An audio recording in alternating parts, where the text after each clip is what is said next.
नमस्कार, लोकमत राजस्थान में आप सभी का स्वागत है। मैं आपके साथ मोनिका राठौड़। आइए रुक करेंगे आज की कुछ खास खबरों की ओर। बांग्लादेश की अंतरिम सरकार के मुख्य सलाहकार डॉक्टर मोहम्मद यूनुस का भारत विरोधी रवैया जारी है।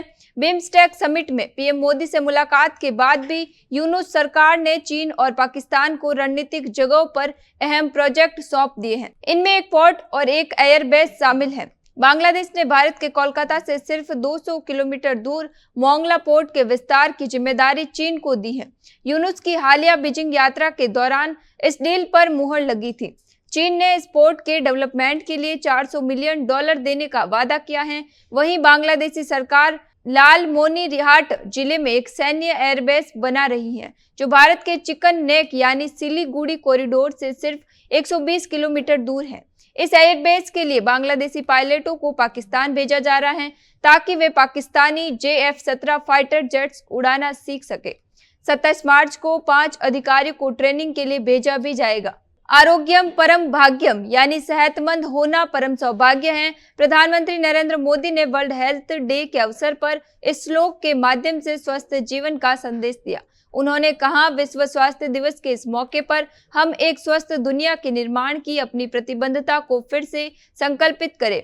मोदी ने स्वास्थ्य क्षेत्र पर निरंतर ध्यान देने की बात कही। उन्होंने कहा, हम हेल्थ सेक्टर में निवेश करेंगे, क्योंकि अच्छे स्वास्थ्य से ही समृद्ध समाज की नींव रखी जा सकती है। प्रधानमंत्री मोदी ने एक्स पर एक वीडियो शेयर किया, जिसमें उन्होंने मोटापे की बढ़ती समस्या पर चिंता व्यक्त की और लोगों से अपने खाने में तेल का इस्तेमाल 10% तक कम करने की अपील की। उन्होंने स्वास्थ्य को सबसे बड़ी पूंजी और भाग्य बताते हुए कहा, जीवन शैली में बदलाव ने भारतीयों के स्वास्थ्य को चुनौती दी है और मोटापे की समस्या एक गंभीर खतरे के रूप में उभरी है। कांग्रेस सांसद और लोकसभा में नेता प्रतिपक्ष राहुल गांधी की बेगूसराय में पदयात्रा महज 24 मिनट में खत्म हो गई। वो कन्हैया कुमार की पलायन रोको और नौकरी दो यात्रा में 1 किलोमीटर पैदल चले। राहुल बेगूसराय में नुक्कड़ सभा को भी संबोधित करने वाले थे, लेकिन ऐन वक्त पर सभा कैंसिल कर दी गई। इसके बाद राहुल गांधी पटना एयरपोर्ट के लिए रवाना हो गए।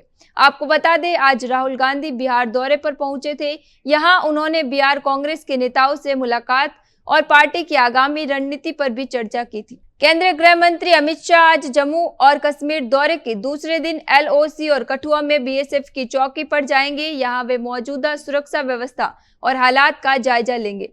कठुआ में 23 मार्च से लगातार एंटी टेररिस्ट ऑपरेशन चल रहा है। इसमें अब तक 2 आतंकी मार चुके हैं। इस ऑपरेशन में 4 पुलिसकर्मी शहीद भी हो गए थे। अमित शाह इन पुलिसकर्मियों के परिवारों से राजभवन में मिलेंगे और कुछ को नियुक्ति पत्र भी देंगे। इससे पहले 6 अप्रैल को अपने दौरे के पहले दिन शाह ने बीजेपी विधायकों और पदाधिकारियों के साथ बैठक की। ये बैठक करीब 2 घंटे तक चली। इसी दौरान गृह मंत्री ने कहा, जम्मू कश्मीर को पूर्ण राज्य का दर्जा हमारी नीति का हिस्सा है और इसे उचित समय पर बहाल किया जाएगा। उन्होंने विधायकों को बताया कि केंद्र सरकार सुरक्षा एजेंसियों के साथ मिलकर आतंकवाद और घुसपैठ को लेकर सख्त रणनीति बना रही है। सुप्रीम कोर्ट ने सोमवार को वक्फ कानून की संवैधानिक वैधता को चुनौती देने वाली याचिकाओं पर सुनवाई करने की सहमति दे दी है। CJI संजीव खन्ना ने कहा, मैं दोपहर में याचिका की मेंशनिंग लेटर देखूंगा और फैसला लूंगा। हम इसे लिस्ट करेंगे। दरअसल सीनियर एडवोकेट कपिल सिब्बल ने SC से आग्रह किया था कि जमीयत उलेमा-ए-हिंद और अन्य संगठनों की ओर से दाखिल याचिकाएं बेहद अहम हैं और इन्हें प्राथमिकता दी जानी चाहिए। वहीं आज राष्ट्रीय जनता दल नए वक्फ कानून के खिलाफ सुप्रीम कोर्ट में याचिका दायर करेगा।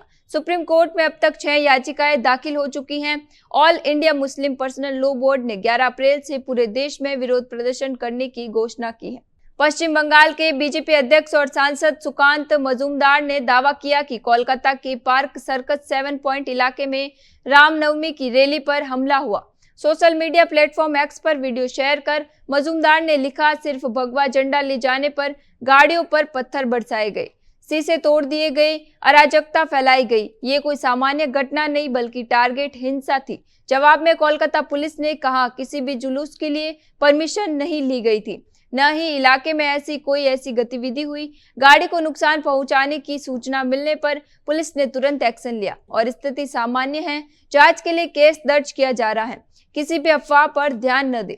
शेयर बाजार में आज साल की दूसरी बड़ी गिरावट आई है। सेंसेक्स 3000 अंक गिरकर करीब 72,300 के स्तर पर कारोबार कर रहा है। वहीं निफ्टी में 900 अंक की गिरावट है। ये 22,000 से नीचे कारोबार कर रहा है। इससे पहले 4 जून 2024 को बाजार 5.74% गिरा था। सेंसेक्स के सभी 30 शेयर गिरकर कारोबार कर रहे हैं। टाटा स्टील, टाटा मोटर्स और इंफोसिस करीब 10% टूटे हैं। टेक महिंद्रा, HCL टेक और L&T में भी 8% की गिरावट है।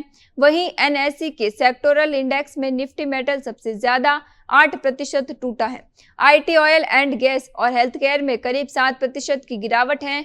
ऑटो, रियल्टी और मीडिया इंडेक्स भी 5% नीचे है। वहीं 2 अप्रैल से अब तक कच्चे तेल के दाम 12.11% घट चुके हैं।